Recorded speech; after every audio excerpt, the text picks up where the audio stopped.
नमस्कार। आज हम बात करेंगे आधुनिक परिकल्पना के अनुसार पृथ्वी की आंतरिक संरचना की।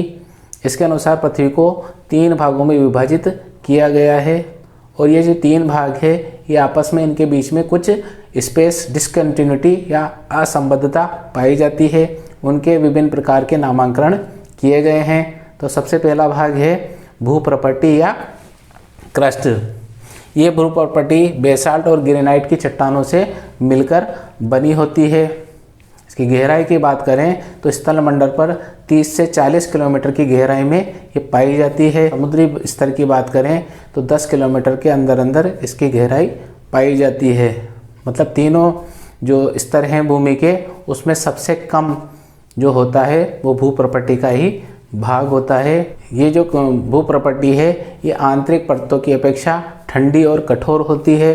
क्रस्ट और मेंटल जो मध्य परत है उसका ऊपरी भाग मिलकर स्थल मंडल का निर्माण करता है और इसकी गहराई पृथ्वी की सतह से 100 किलोमीटर के अंदर अंदर होती है, जैसे कि आप चित्र में देख सकते हैं।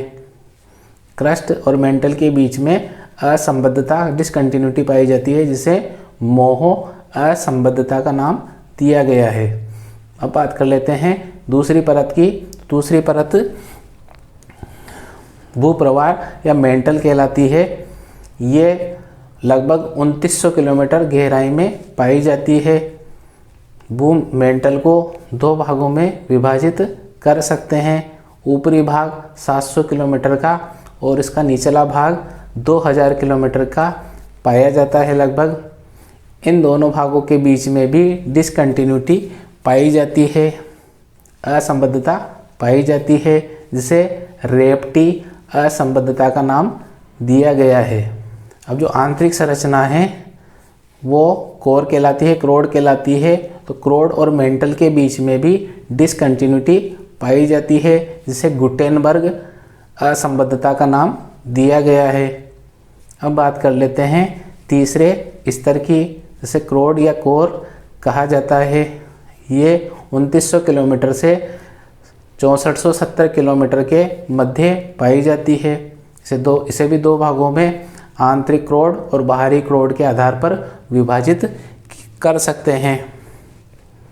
इन दोनों क्रोडों के बीच में भी असंबद्धता या डिसकंटिन्यूटी पाई जाती है, जिसे लेहमैन असंबद्धता कहा जाता है।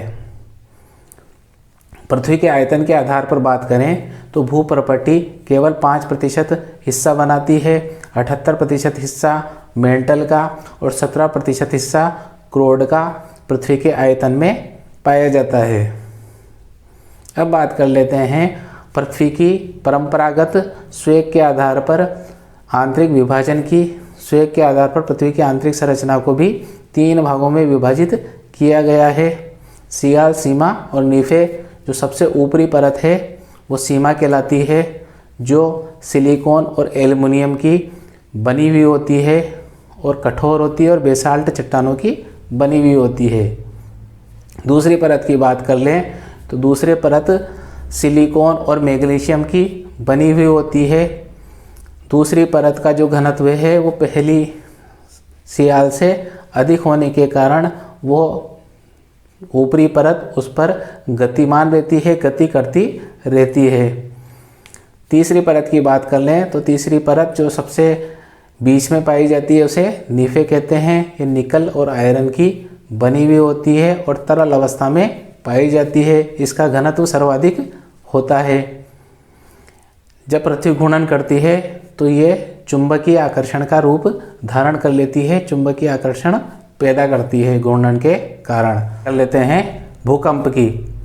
भूगर्भीय कंपनों के कारण उत्पन्न होने वाली जो घटना है उसे भूकंप कहा जाता है। भूकंप आने के कई कारण हैं, लेकिन सरल भाषा में हम समझें तो पृथ्वी की जो ऊपरी सतह है वो कई टेक्टोनिक प्लेटों में विभक्त है और ये टेक्टोनिक प्लेटें लगातार गतिशील है और जब ये एक दूसरे पर जोर से प्रहार करती है, टक्कर मारती है, तो जो स्थल मंडल वाला भाग है उससे अत्यधिक ऊर्जा निकलती है। ये अत्यधिक ऊर्जा ही भूकंपीय तरंगें उत्पन्न करती है।